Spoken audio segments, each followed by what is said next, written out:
Welcome to the Future Proof Masterclass. We are so excited to have this month some fabulous, well, this is our first panel, so we have some fabulous people live from Bali, which is really exciting considering none of us who don't live there can actually travel there. So it's wonderful to have you guys. Every month we do these master classes and we learn something new about how to live life better and how to future proof. And you guys are going to talk about the art of living impactfully. So this is Aishah's brainchild, Aishah Fauzi, who has Fantail Eco Farm, has been a future proof part of the Future Proof tribe and talking about her dream for a couple of years. I think you've been working on it for a couple of years, and since I've met you've told me about your journey from being an aircraft aerospace finance engineer and financier to I remember meeting and you saying, I want to start a farm, and I was like, cool, is she kidding?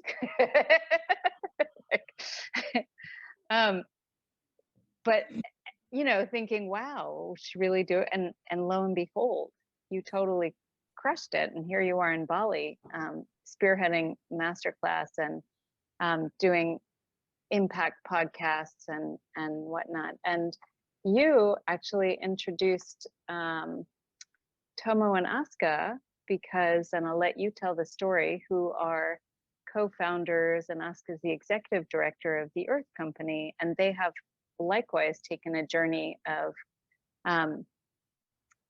going and living their lives and lifestyle and business, doing incredible things across multiple countries.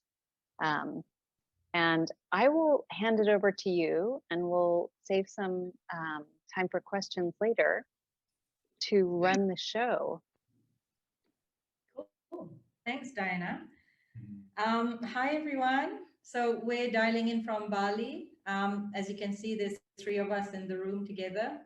So just introductions. I'm Aishah Fauzi. I used to be in Hong Kong, and I'm now in Bali. You've got with us tonight, Tomo and Aska. Hi. So Tomo and Aska Hamakawa. And we clearly didn't coordinate our clothes. We did not. We're not that floral every day. Yeah, this is, I suppose this is the Hawaiian shirt version of Bali, perhaps. So we all had the same brainwave at the last minute. So just before we start tonight, it wouldn't be, lawyerly of me to not come with a disclaimer. So just to let everyone know that the recording of this event is likely to be made public. And so everyone who stays on the Zoom call now is consenting to appearing on the Zoom call when it is made public. If you don't wish to be on the Zoom call, either you can turn off your video now, or you can drop off the call now and just contact Future Proof for a recording later. We'll send it out to everybody registered, so you don't even have to contact us. It'll be automatic. Perfect. Excellent. Okay.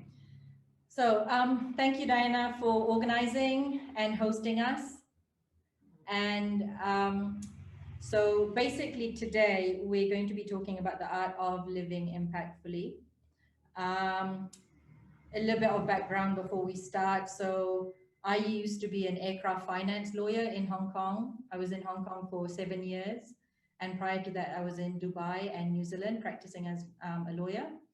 And basically, my husband and I decided to pack it all in and move to Bali in November 2020 during COVID. As Diana says, yeah, we wanted to start a farm. And so we came here, and we had actually come to Bali in February 2020 just for a research trip during the quarantine in Hong Kong. And we stayed at an eco resort that mentioned Mana Ubud, this other eco resort doing great things. So I started following Mana Ubud on Instagram for half a year, and that kind of motivated us, seeing all these amazing posts coming through while I was at my desk in Hong Kong scrolling. And so that was the first place we booked for a month's stay when we landed in November 2020. And the owners of that resort are Tomo and Aska, and that's how I met them. So we've, connected, and obviously, we're still in touch, which is a good thing. And they are the inspiration of, us taking the journey that we are taking. So more on that later. But just a little bit of an introduction about Tomo and Aska. So Tomo and Aska have been in Bali about 6 to 7 years now. Yeah. They started an NGO themselves called Earth Company. And prior to that, they had extensive corporate experience, including as social development professionals. And they were individually recognized and awarded the Dalai Lama's Unsung Heroes of Compassion Award in 2014. I'm not entirely sure what that is, but it sounds so amazing. So please do share with us when we talk about your stories. And in 2019, they also established the Mana Earthly Paradise Eco Lodge in Ubud. And they're currently actively involved also in social philanthropy initiatives globally and locally. So that's just a scratch of the surface of the story of Tomo and Aska.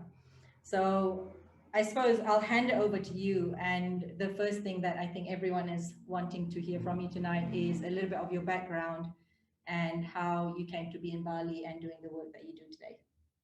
Great. Well, thank you so much for having us, Aisha and Diana. We had no idea that meeting you back in November would lead to this. We totally thought we had some crazy people coming in from Hong Kong during COVID period, and they wanted to live in Mana for a month. Like, we were like, what? But yeah, it's pretty amazing to be able to connect with you guys like this, and also everyone in this Zoom call tonight. So thank you very much. Where do we start, I guess? So we are both originally from Japan. We're both 100% Japanese, even though I may not look very pure Japanese. A lot of people think that I'm from Hawaii or from Thailand or Bali or the Philippines. Both my parents are actually Japanese. I spent a lot of time outside of Japan in my childhood. And you, Aska, do you want to tell your life story? My life story? Yeah. Yeah, I was also born and raised in Japan. I was there until I was about 15, and then the very conventional Japanese education system was very uptight, and I didn't really fit into that. I was born to a very internationally minded father who was raised in Okinawa, which was American territory at the time. And my mom was a very traditional person coming from suburban area in Japan. But yeah, my family was kind of a unique family in that, very, international. And my brother went to American school in Japan as well. So it was very international, and I didn't really fit into the Japanese school. So I always wanted to go abroad. And then, so I got the scholarship to go to high school in the States. And so I studied in Missouri. And then I went to school in Boston. And since then, I spent about 10 years in the States. And then I did work for a consulting company called PricewaterhouseCoopers in Japan for a few years. But before that, I backpacked through the Pacific Islands. For some reason, I was fascinated by their culture, and I always wanted to know why they looked so happy. Because where we come from, in Japan, because I was born and raised in Tokyo, in the middle of Tokyo. I grew up, watching people that were so unhappy, and they were working so hard, and they had, pretty much everything that, a lot of people in the world would die to get, but they weren't really happy. And so, that kind of, I had a big question in my head. And I was like, these people have nothing, but they're so happy, and I to know why. And so I took a backpacking trip to the Pacific Islands, and I went to places like Fiji, Tonga, Samoa, and all these places fascinated me, and particularly Samoa. Um, yeah, I ended up staying there for 3 months. I actually, well, Diana was asking Aisha earlier if she's missed a plane. I missed a plane to go back to Japan when I was in Samoa because I was so fascinated by the way of life. There was a flight that I was supposed to take back to out of Samoa back to Japan, and I missed that. I completely forgot about it. And then, so my visa expired and everything, so I actually ended up staying there for about 3 months. And I was having subsistence living, and I was really enjoying the kind of life that humankind was made to live. But I also saw the effects of climate change with my own eyes for the first time, and I really realized what our development, for our countries to be the way it is now, for us to be able to have the things that we do now. What did those things do to these countries? I saw it with my own eyes for the first time. It was really shocking to me. And I was the only Japanese in the village at the time, and I felt like I was representing my country and the North and advanced countries, standing before all these Samoan people who had nothing to do with climate change. And I felt bad. I felt simply guilty, And that's when I decided to go into climate change to address these environmental problems and, everything that's wrong with the world, pretty much. But I needed to find out what business really is, what capitalism is, and what it is that created these problems to begin with. And that's why I chose to go into a consulting firm. And I did that for 3 years, and I saw what I needed to see, and then I left to study about climate change in Hawaii. So yeah, that was the beginning of my sort of a social work career. Cool. And I've never actually asked you guys this, but did you guys meet in Hawaii? Yeah, we did. Yeah, okay. Yeah. And then from that point, what then brought you to Bali? So we met in 2008. Mm-hmm. So she was doing her master's program, and I was part of this leadership program called the Asia Pacific Leadership Program in Hawaii at the East West Center. And we were actually friends when we met in Hawaii. And then a few years later, we were friends, and we were like meeting up in a group of friends. And then a few years later, one thing led to another. We got drunk, and then we basically got together. You weren't supposed to say that. Well, long story short. And and then so we got together in 2012, and then we ended up moving to Bali in 2014. And the main reason why we moved is because I used to work for another social enterprise called Permaculture, which is headquartered here in Ubud. And I was working for them out of Japan. And then the co-founders, who actually are also a couple.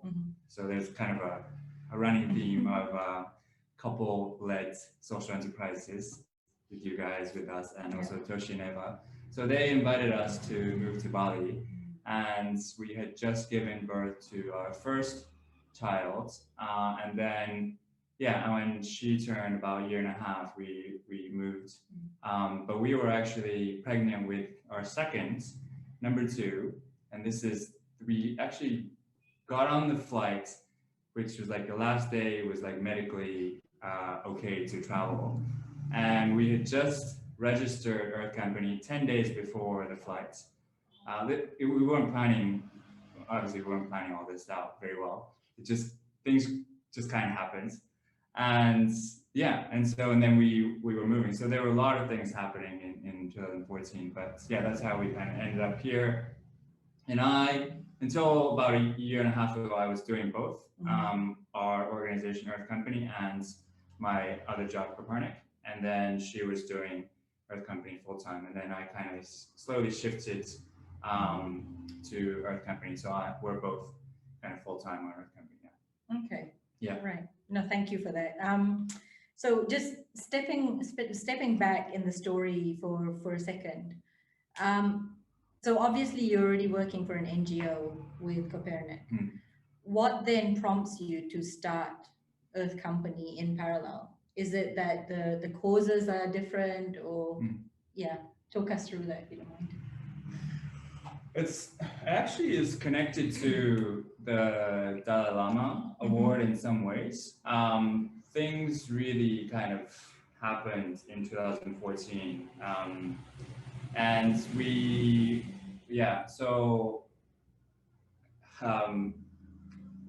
were awarded the Unsung Heroes of Compassion Award. And that was really pretty random. It was because I used to work in Tibet. I knew people who were organizers of that award. And I had no idea that I was being nominated. But yeah, and then when I met the organizer in Tokyo at a Starbucks, I was telling him about Aska, and then he was like, "Oh, tell me more about your fiance back then, right?" And then during the conversation, he said, "You know why we're meeting and having this coffee, right?" I'm like, "No, you're in town, so we're just having coffee." He was like, and then he said, "Well, we're actually nominating you for this award." And this is, months before we started Earth Company and all that. So we actually originally, and then later on, then Aska was also nominated. And then we actually didn't feel comfortable accepting this because we hadn't done anything, right? We were like 33, 34 back then. We hadn't even established our own organization. We'd been doing more like social work, international development work, but nothing kind of worthy of such an just humbling award, right? And then what the organizers told us really kind of changed our mind. And he said, "This isn't actually an award for the things you've done in the past, but it's actually expectation that you'll be doing great things in the future." So we have our work cut out for ourselves, for sure. And we said, okay, well, it's a tremendous opportunity. We will accept it.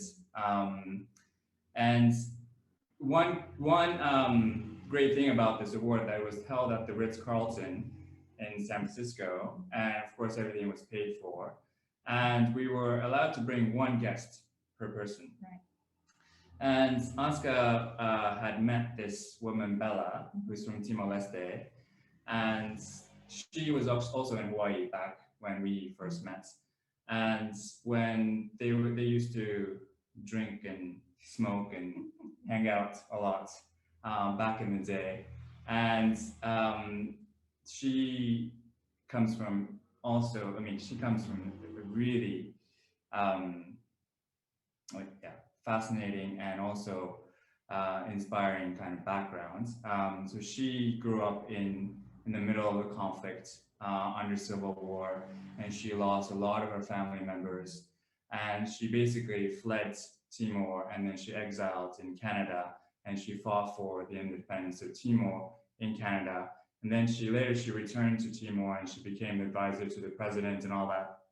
And she's actually running for the president of the country in 2 years' time. But anyway, so she back then in Hawaii was telling all these stories about the atrocities and all the hardships that she had gone through in Timor.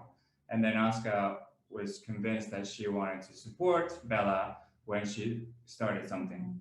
And so, long story short, so she decided to bring Bella to San Francisco, meet His Holiness, and to be part of this amazing event at the Ritz-Carlton.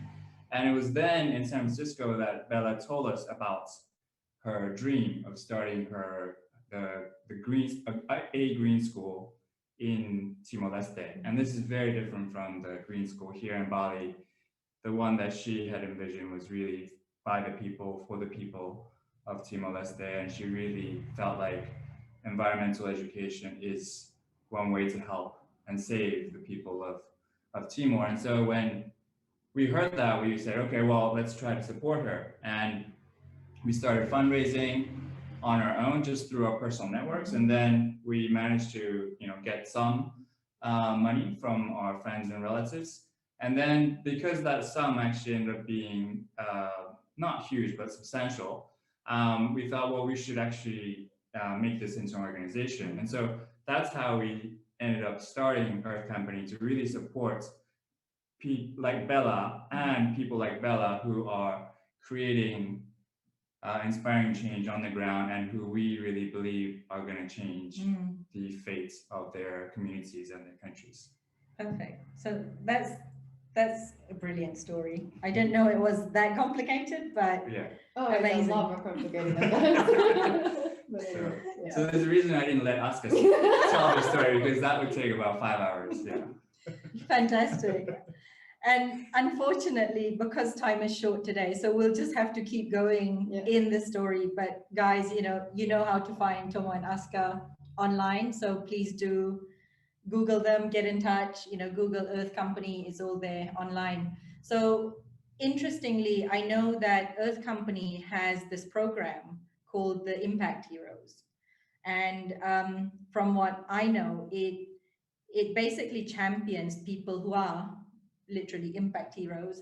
And you have like a short list of people who are nominated. Yeah. And then whoever ends up winning gets funding from Earth Company to continue their passions and their pursuits. Yeah. So do you want to maybe share with everyone a little bit in terms of the program and how Sure. that's been running?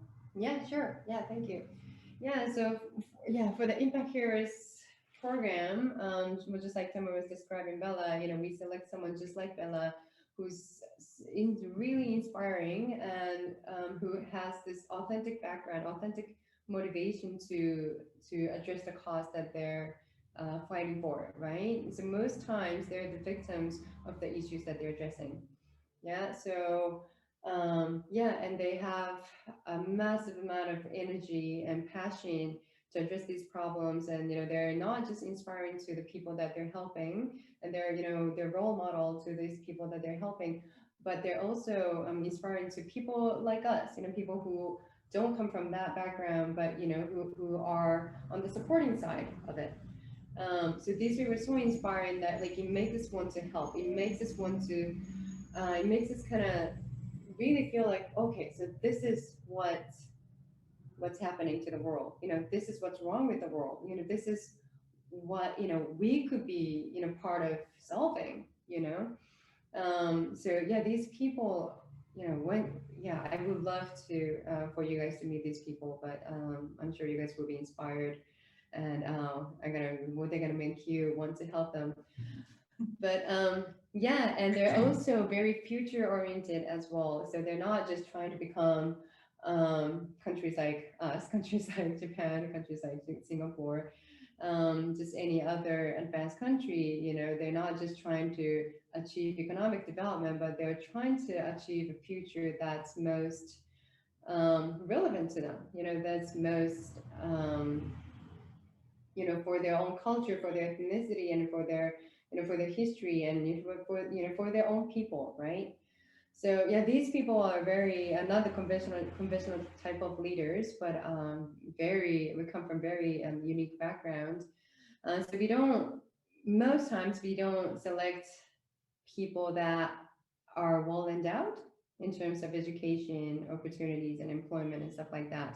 Like someone like Bella, she comes from a very indigent background. She was raised by a single mother, and she was sold to the military for $5 by her own father, and she has lots of hardships growing up. But because of that kind of background, she has the credibility of people. She has the hopes and of people, and these people depend on her for their future. So these are the kind of heroes that we select. They're exceptional and one of a kind. So we select one per year. So last year we had about 70 applications, and from that we just select one. And sometimes it's like heartbreaking process, right? Because there's really amazing people, and not just the impact hero, but there are others. And so there are about 10 finalists, and starting this year we're starting to extend the support to the finalists as well. But basically we select one amazing impact hero, and we pretty much do everything that we can for that person. And that includes fundraising. We don't have funds to begin with, so we have to raise funds for us to be able to donate to these people. And in the past 6 years or so, we've raised about $2 million US, of which half went to the Impact Heroes directly to to build clinics, to build schools, to support youth centers, so we physically build things, but not only that, we provide knowledge as well. Most of these people don't have the time and resource and knowledge to apply for grants or, to fundraise or to do marketing, Instagram, that kind of stuff. So we provide that kind of a knowledge as well. Yeah, we also do leadership coaching. So they're pretty much everything that we can do, we provide for them. Perfect. I think it's one of those kind of matches made in heaven. I mean, that sounds like so cliche, but where you have the perfect cause and the passion and the energy, as you say, of these impact heroes and even the finalists, right? Yeah. And then you have these funds that must be so gratifying, and funds and resources, yeah, and skill sets that you bring to the table. And in terms of, the stories, in terms of how they can continue to amplify and incrementally, right, do more work. I'm sure that is something that the world will benefit from in terms of impact. So let's speak about something a little bit more esoteric, the concept of impact itself. Everyone talks about impact and purpose, but to be honest, I think it's one of these terms that now is a little bit overused. Mm-hmm. So let's maybe go back to the root of it. What is actually impact to you, and how would you see it in terms of these impact heroes, say, that you identify? What is impact? Thanks for the hard question. So for me, I think impact has kind of two dimensions, right? So one is kind of direct impact in terms of the people that you serve, right? People that you directly interact with. And they can be even in our hotel business, for example, guests that come to a restaurant, guests that stay in our villas, right? It doesn't really have to be in like a charitable context. Like I think it can be in a business context as well. So there's kind of direct impact that you can have in changing people's lives. And then there's also the indirect side, right? And I think that's often very unquantifiable. But it's really about what kind of influence do you have on other people? What kind of legacy do you want to leave for your community, in your community, or with your children, or with whoever? And in that regard, like one thing that I'm really been fascinated about in the last few months is this idea of like long-term thinking and long-term impact. And in particular, there's this foundation called the Long Now Foundation in the US. And I recently came across it, and they were established in 1996. So they've been around for about 20 years, and they're like interested in super long-term thinking, right? And so my favorite is they were established in 1996, but they actually write it as 01996. Right, thinking that they're thinking in 10,000 year increments. And so one of their projects is to create this 10,000 year clock, right? And one of the initiatives they have is this thing called organizational continuity, looking at the oldest companies and oldest organizations in the world. And a lot of them actually come from Japan. I think the oldest is like this oldest construction company from like 1,500 years ago that's still around. And so, yeah, and I think we really, of course, we need to attend to immediate needs and immediate matters, urgent matters.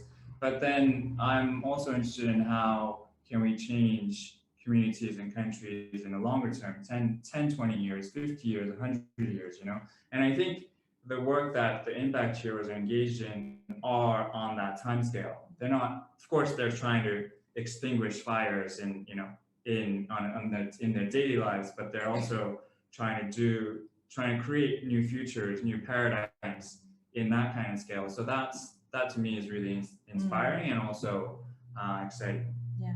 And it sounds like that's also the vision that the Dalai Lama had for each of you separately. Right. Yeah, we had to be in this for life now. Or not just this life, probably next few lives, right? Yeah, We're kind of 10,000 years, right? we're locked in, yeah.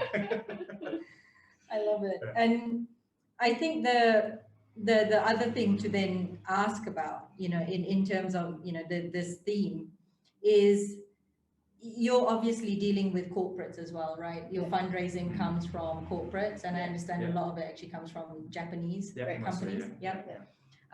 So the concept of success and ambition, which is something I think that drives all of the capitalist world, is there a space for purpose and impact in the conventional definition of success and ambition, or should we be redefining it? Good question. Yeah. Yeah, another very difficult question. Yeah. But Don't hold back, Aishah. If I were to answer that question, like that has a lot to do with how I would answer the last question about the impact. Yeah. The way I see it and the kind of impact that we as Earth Company and Mana are trying to make is if the impact that has been made in the past are linear impacts, and like the example will be like, for in the past, and a lot of the ODA work that has been done in developing countries has been like building a bridge, like Japan going into countries like Cambodia, for example, building a bridge. Or like what China's doing now in Africa. Sure. We built a bridge and we went back to Japan and we didn't teach them how to maintain it. We didn't teach them, like what to do with it, if they no longer need it, and there was a bridge and sometimes it's broken and it was just there for a long time, broken, like that could be defined as a linear impact, right? Like that. This is just one way, it's just not involving everyone. It's not inclusive, it's not long-term, like Tomo was saying, but then the impact that I think we're trying to make is a circular impact, right? And so it's just an impact that will make further impact, and that will make further impact, and that will make further impact, and that will go like a snowball circular effect. Yeah, exactly. Yeah. So for example, like, if you're helping Bella, we just don't want to help Bella and the impact will stay with her. That's it, But like, she would be so inspiring to everyone in the country. She's a well-known figure. She's a public figure in the country, So she inspires all this the young people, right? And she built a school, and kids go to that school and then they're inspired. They know how to dream now, and that school is also helping the mothers as well, and then they're teaching the mothers how to do organic farming, making a living, and they can now, go to hospital to, like get better and to improve their health and, not die from not being able to access to health, and that benefits the kids and, that kind of stuff, like it's a snowballing effect of impact, and that kind of effect, really, if companies can make that kind of effect, that will probably heal the world. Like companies have such massive impact, the influence, the ability to make that impact, so if we could mobilize companies, corporates to make impact, to shift their practices into more socially minded and ecologically minded, then that really has a potential to heal. Right. Yeah, I think what we're seeing tonight is a discussion on both ends of the spectrum, where I feel so tiny and humbled to actually be in this room now. I just want to run away. I'm like, who am I sitting here with? But I mean, and that's because I'll share a little bit of my journey, right, in terms of what impact means to me, which sounds so simple compared to like what you're talking about. And so, put really simply, I grew up in Malaysia, which is Dad's country, and then at the end of high school, I went to New Zealand, and that's Mum's country of origin, and in New Zealand, things operate a little bit differently from in Malaysia, especially in terms of policy, right? So you start seeing like things that are more beneficial in terms of social impact. So there's recycling bins, that the regional council just provides for free, and they create legislation about plastic bags probably 10 years before everyone else in the world does, Yeah. right? And you can see Jacinda Ardern now doing a lot of really good stuff. Yeah. So seeing that mindset shift, or in terms of how people live and how they live impactfully, and just are more socially minded, perhaps in Japan, similar. That was probably my first exposure to impact and how that can be made. But again, personally, because the government did half the job, you just saw it and you were like, well, this is great. Yeah. And then I moved from New Zealand to Dubai.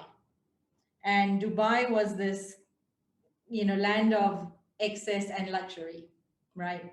And it was as if the world's resources were limitless and endless and infinite. Yeah. And so that lasted for 2 years. I was in Dubai for 2 years, working, traveling, socializing. And then I moved to Hong Kong.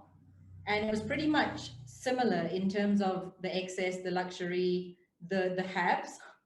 But then in Dubai, they hide the rubbish. There are no beggars.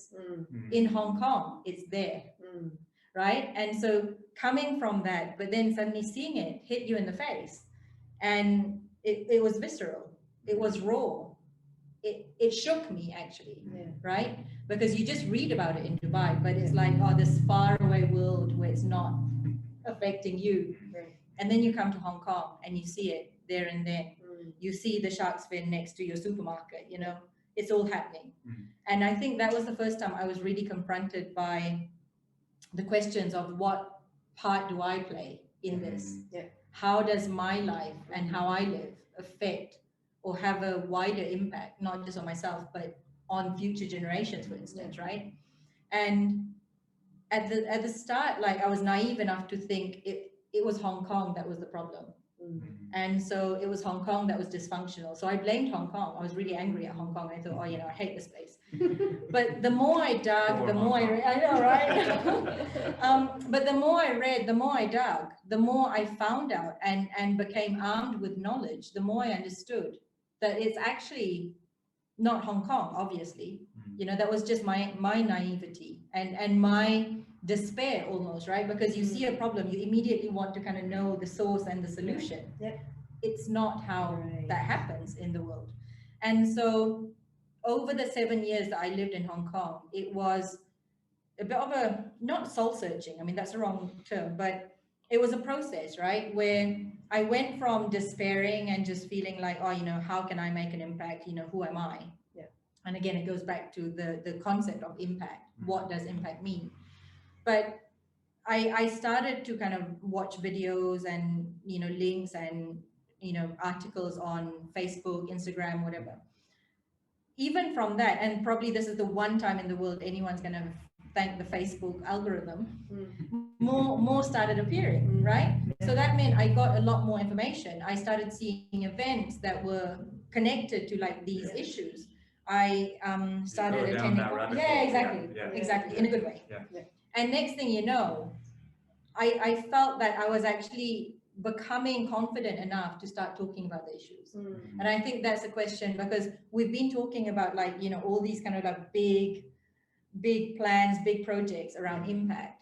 But I think for that person who doesn't know where to start or hasn't kind of confronted how they're kind of part of this global connected network, I think, I would say to them, it's about knowledge, right? If you don't know anything, don't be shy, don't be scared to ask, to learn, right? And also it's important to maybe follow accounts that are completely the opposite of what your opinions are.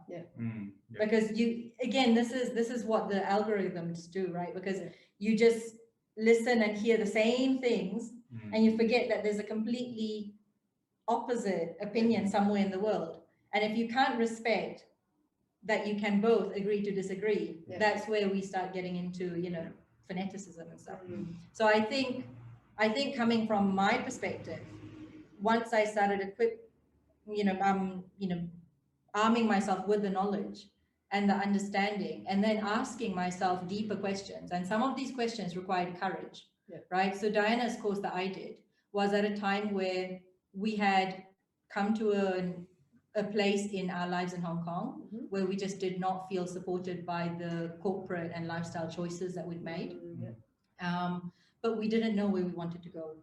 And so we weren't sure where the next step was. I thought of going back to the Middle East with my husband.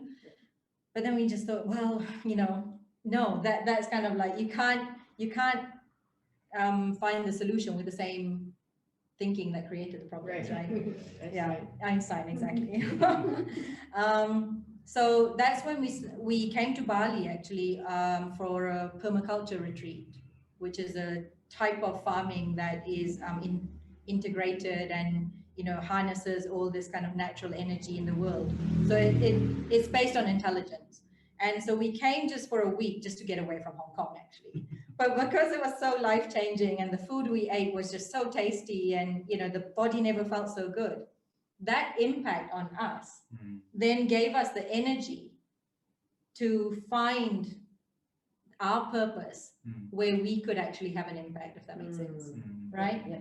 So I think don't discount the fact that you have kind of like impact in high places, if you will, where there's great stuff being done, world-changing things are happening. But actually, it all starts right from the grassroots, like excuse the pun, because we are talking farming and stuff, right? So I don't know. I think, Diana, is it the right time to open it up to people who? Absolutely, yeah, absolutely. I was just looking for my way in. Yeah, and we have a couple of questions that are in the chat that are disparate. Some who are, I would say, Selena mentioned the fact that, a lot of NGOs work alone. So you have 5,000 NGOs kind of all working, and how do you connect them all to make a bigger impact? We have a request from James about like going less macro and like, how do you make a measurable impact, even if it's just a small one? And of course also that, you have a lot of people like me who are thinking, okay, I'm sitting in Hong Kong. I want to make an impact. I love you guys and I'd love to come visit, but I ain't gonna start a farm anytime soon. So what are those? So I liked your comment about like, so we tried stuff, like we went to Bali for, a holiday really, and just dipped our toe in. Like, what would you recommend? I think was maybe a first start. Like, what would you recommend people in terms of wanting to make an impact? And when is it that you like throw it all in? I mean, Aska, it sounds like she did it at an early age. She was like, woohoo, I'm going to school. But from the perspective of people, like a lot of people I know are in corporate jobs saying, do I make more of an impact here? Helping you guys with Impact Heroes, or do I make more of an impact by, starting a nonprofit or quitting my job and moving to Bali? How do you start? How do you make that choice?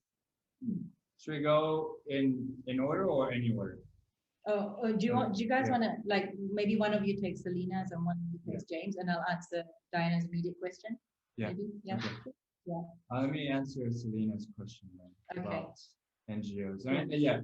I think this is a really important question in the kind of NGO world, and there's increasing awareness that NGOs are all in their silos and doing, just not being able to do much beyond their organizational scale. And so there's this concept of collective impact now that's really gaining momentum. It's really, how do you connect all the dots, and so that you can have a systemic change on a specific sector or on a specific issue. Because if you really think of your one organization's impact, it's minuscule, it's negligible, right? And so how do you connect with other companies, other organizations, with the government? And for us, it's really about collaboration, and the more we reach out the more partnerships we can build. And that's, for me, that's actually one of the most exciting part of the job, is to be able to meet people in so many different sectors who are thinking, who have similar visions, but approach it very differently. And so yeah, it's our network and community is quite diverse and but also really exciting. So yeah, happy to chat more about that separately if you're interested. So yeah. Aska, do you want to take James's question? Yeah, sure. Sure. Yeah, can I comment on Diana's Yeah, question as well? go for it. Yeah, so regarding like what you guys can do, right? I mean, there's so many things anyone can do at the individual level, and as a as collectively as a corporate as well. And like starting from like really small stuff, like use an eco bottle, like take your eco bag, like yeah, be zero waste, or like be a vegan, like if you don't want to be a vegan completely, choose your vegan day of the week, or, I mean, there are so many different things you can do. And like more like higher level would be like divestment, don't invest your money into things, the banks or other companies that are investing into fossil fuels, or like with ESG, that's another thing, that kind of stuff is some of the things that you can do as individuals as well. But the corporate level, there was actually, well, for example, we do educational programs for young change makers, as well as people who want to find ways to be more impactful, right? And we've done like 40 something study programs in the past 3-4 years or so, and we've had about 600-700 people from 23 different countries. And I have a good example of this person. She's about in her 50s, and she's one of the executives of GE Japan. And she was a participant of our educational programs, and she was thinking of quitting her company because she was really deep into the corporate world, and she was kind of sick of it. And she really wanted to start making impact, to the world, and she felt like she had the ability to do that, but she just didn't know how and in what approach, right? And so she came to our program to find out, what will be some of the social innovations that are happening in the world, and to really meet the change makers, and what are some of the pressing issues of the world. And she came to us, and she spent about a week with us. And after the program, she decided not to leave her company, because she felt like there was a lot she could do within her company. Because GE is, it's a massive company. There's a lot of influence over things. So if she can change the way things go, things operate within GE, then that could be much bigger impact than what she would be doing as an individual, right? And so that's I think that's a good thing to note. Maybe you can talk about Fruition Green. Yeah. So one of the things that we started to do mostly in Japan is basically working with organizations to make these sustainability transformations, and not really actually talking about CSR or anything, but actually looking at your own offices, right? So look at your own office and see what you can change in terms of your energy, in terms of water, in terms of waste, divestment, your money usage. Like we've come up with like 40 or 50 measures that you can do in any office setting, in any corporate setting. We're not saying you have to do everything, but it's just like starting from the very immediate things in your life, in your corporate life, in your work life. And I think it actually is, a lot of it needs to be, or is fun, right? It's like, if you make it into a enjoyable thing, into entertainment, in a way that it's an opportunity to learn about the world, right? I think it becomes that's the way it will become sustainable, and so that's how we kind of promote this thing called Operation Green. Yeah, I'm happy to tell more about it. Fantastic. I think the other thing just to add is, if you're trying to make an impact, and this is something we've learned the hard way from Bali, you don't have to be perfect at everything that you do. And it doesn't mean that you throw everything in, right? It doesn't mean you trade your car in for a bicycle and you start, you know, like you stop eating meat and you become all vegan. It's not about that, right? There could be days where, you know, we're on a boat from one island to another and we have to buy a water bottle because that's the only way we're going to get a drink, right? So what you're trying to do is just minimize the negative impact that you're having, right? So even if you end up using or consuming plastic that you didn't intend to, reusing that or trying to find some way of kind of redirecting it away from landfill, right? It's all about the tiny changes, you know, it's, I think that the best description is just, it's all about living mindfully. Yeah. I think it's funny that you are saying it's all about the small changes, and I would challenge you guys on that a little bit as somebody who just like ditched their corporate career and moved to Bali, Aishah. But you know, and I do think that there's, if I may be so bold as to say, I feel like that's not satisfying sometimes to be sitting here and going, yeah, I'm eating like Impossible Burger on Monday. Look at me. Just like people, because each person also has their own purpose, right? Like in, you know, you look at the SDGs, and my passion is education. And I try not to use a lot of plastic water bottles, but I think it's catalyzing also that purpose that we have, each of us inside of us, and that desire for impact and finding that focus. And it's egocentric, right? It's not, I probably would make more impact if I just, you know, focused on becoming vegan. But there is also an element of really wanting to express your own desires. So how can you channel that as sort of a way to wrap up, since we have 5 or so minutes? Yeah. Yeah, that's another tough question, but I don't think the whole population needs to be vegan. You know, I don't think the whole population needs to stop traveling altogether and take public transportation. You know, everyone has their own lifestyle and everyone has their own preference. And, you know, if you have to, you know, put up with many or give up many things that we love, you know, just to protect the earth, that's probably not sustainable either. You know, I mean, to be sustainable, if we have to, like, you know, give up things that we love, that's probably not going to lead to sustainability anyway. And so I think, but there are a lot of different things we can do as human beings to become more sustainable, or to lead sustainable lifestyle, right?